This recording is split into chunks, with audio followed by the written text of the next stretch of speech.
One of the absolute best questions you could ever ask, and a question a lot of people ask me, is how do you know how much work to do?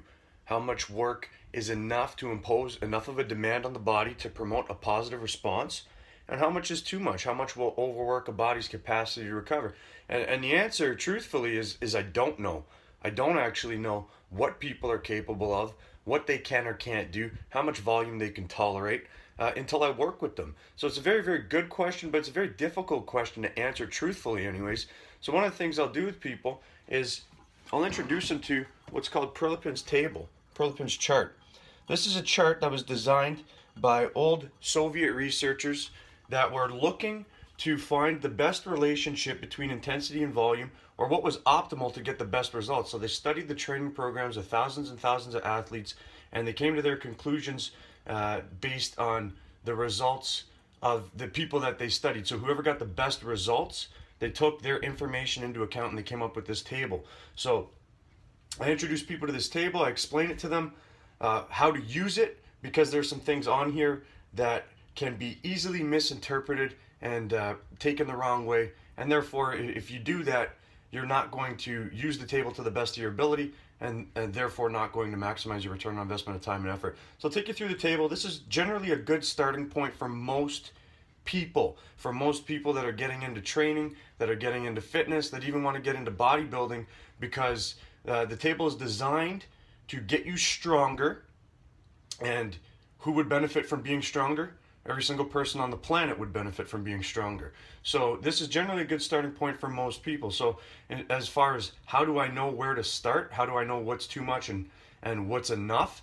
This is where you start. You can scale it up or scale it down based on, individual needs, recovery demands, stuff like that, and make it your own. So I'll take you through the table. I'll tell you what's here, what's not here, and how you can use it to the best of your ability. So there's 4 columns from left to right, and 4 rows from top to bottom. On the far left, you got percentage of max. So you need to know in advance how much weight you can lift. However much weight you can lift one time, you're going to use a percentage of that for the work that you do to promote various responses. So you got 55 to 65% of what you could do for one, 70 to 80% of what you could do for one, 80 to 90% of what you could do for one, and above 90%. The reps per set, 3 to 6, 3 to 6, 2 to 4, 1 to 2. Optimal reps per workout, 24, 18, 15, 4. And optimal is generally between the range of the total that you want to perform each workout, depending on what zone you're working in. I'll talk about that in a second. So for the top zone, 18 to 30, 12 to 24, 10 to 20, and roughly 10. Now, where people misinterpret this information is they'll think, okay, well, I can do all of that, because sometimes people will stick to the parameters and they'll say, that's really, really easy. It's actually not that difficult. I don't know how Soviet researchers concluded that this was going to be effective, or how the lifters that got the best results followed these parameters.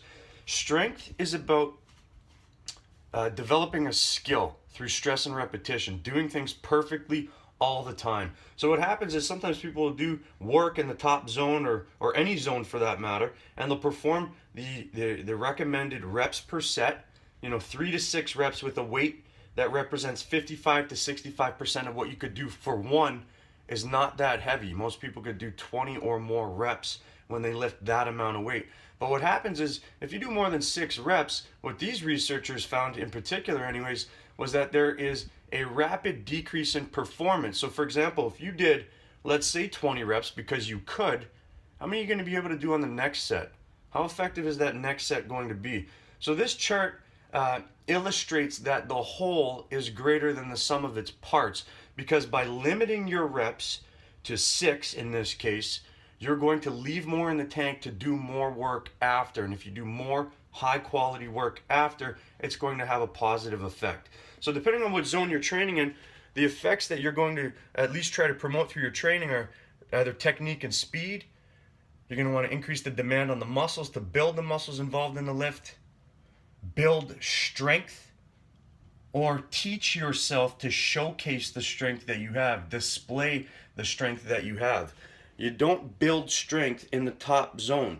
This is where a lot of people go wrong. They think that if they want to get stronger, they need to lift max weight. It's not about max weight. A 1 rep max is a test, like an athlete performing a game in their sport. Hockey, basketball, football. When you play an opponent, it's a test. You're testing, all the work that you've done against your opponents, all the work that they've done. And obviously your ability and their ability to execute will determine who's the better team. After the game, you have to decide what needs to be worked on. You practice it, and then you test yourself against the next opponent. That's the same thing with weight training. The heavier you lift, it's more of a test to see what needs to be worked on. And depending on what needs to be worked on, whether it's technique, muscle needs to be built, strength needs to be built, that will determine what you do. So some of the things that this chart doesn't say is that what exercises to use, how many exercises to use, how much rest to take, how often to work out. This chart was developed by Soviet researchers who were studying weightlifters, basically Olympic weightlifters. Now, so you have to take into consideration the weight those guys probably trained, most of them. Olympic weightlifters understand that strength is a skill that is developed through stress and repetition. So they want to perform their exercises frequently to perfect their skills, to master their craft. So when you think about things this way, this is designed so that you could train very, very frequently. So what you're not going to want to do is do a whole lot of work, because it will impact your ability to recover. And if you can't recover from the work that you're doing, then you can't perform high quality work very frequently.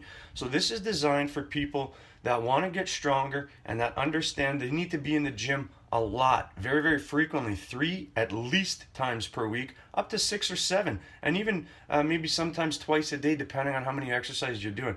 As for exercises, Olympic lifters, once again, snatch, clean, and jerk. That's all they ever really do. They'll do squats a lot as well, but that's pretty much where they draw the line. After that, it's just accessory movements to make them better at those 2 or 3 lifts. So when you take that into consideration, you're going to want to use this chart for maybe 2 to 3 different exercises. Use the parameters based on your individual needs and what needs to be worked on, and then how many workouts to do, or how long to follow a chart like this.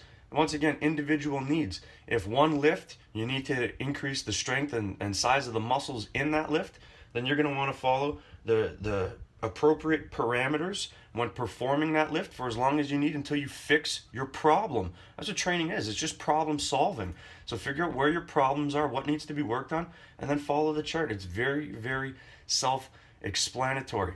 The intensity of the load will determine the quality that you're promoting through your training, and then the volume will determine to what magnitude you promote that. So that's how you use Prilepin's chart. It's very, very simple. One of the other things it doesn't talk about is what if you did work in multiple zones? What if you did a couple of sets in the technique zone, a couple in the muscle building zone, a couple in the strength building zone, and then you wanted to showcase your strength at the end, or in whatever particular order. In that case, just use your brain, simple math. Obviously, if the optimal number of reps in the top zone is 24, and the optimal in the zone below it is 18, and then 15 and 4, you don't want to do all of that in one workout. Optimal means, optimal enough to promote the desired result without overworking your body's capacity to recover. If you perform the optimal amount in every single zone, you're probably going to, negatively impact your recovery. Your recovery demands are going to be much higher. So anyways, that's how you use the chart. It's a very, very basic chart. When people ask me, how do you know how much to do? I don't. I have to work with you. I have to see what you're capable of, what your recovery demands are like, which are also going to be impacted by nutrition, rest, hydration, a bunch of other things, environmental stresses, emotional stresses, financial stresses. I mean, there's too many things to take into consideration. I don't know. So where I start is here. It's right here. One more time. Very, very simple. Figure out what you need to work on the most. Pick 3 or 4 lifts. Get really, really strong in those. Everything else you do should be based on getting stronger in those lifts. You don't follow the chart for everything. You don't follow the chart for biceps. You don't follow the chart for calves or abs. You follow it for your big bang for your buck movements, like Olympic lifters did. The snatch, the clean and jerk, squats. If you don't do Olympic lifting, bench pressing, deadlifting, squatting, they all apply to this chart. So that's where I start with most people. Very, very basic, very, very simple.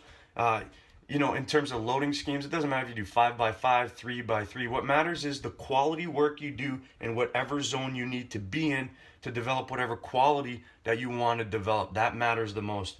You have the free will to, decide how you're going to do that. If 24 reps is optimal and you want to do 24 sets of one, well, actually, you wouldn't want to do that because you got to do at least 3 based on the recommendation. But you get the picture. It's very, very simple, very easy to follow. So that's something I wanted to share. I don't know how much people can do. This is the starting point. If you like the information, feel free to share it. Click the fucking button at the bottom, subscribe to the channel, and I'll keep bringing it.